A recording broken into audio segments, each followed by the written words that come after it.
How to turn off drop down control when locked on iPhone.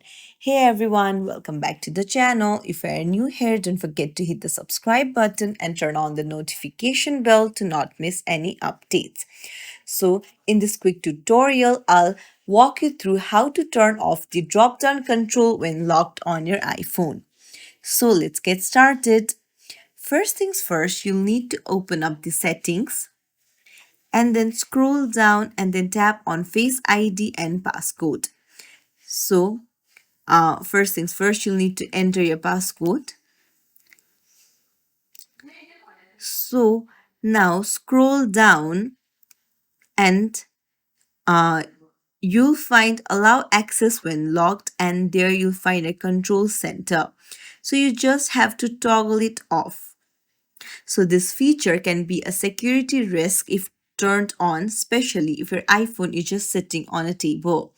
While accessing the control center doesn't allow entry into apps without Face ID or Touch ID, it's still a good idea to limit the access to make sure you have privacy. And that's it. If you found this tutorial helpful, don't forget to like and subscribe to our channel for more tips and tricks.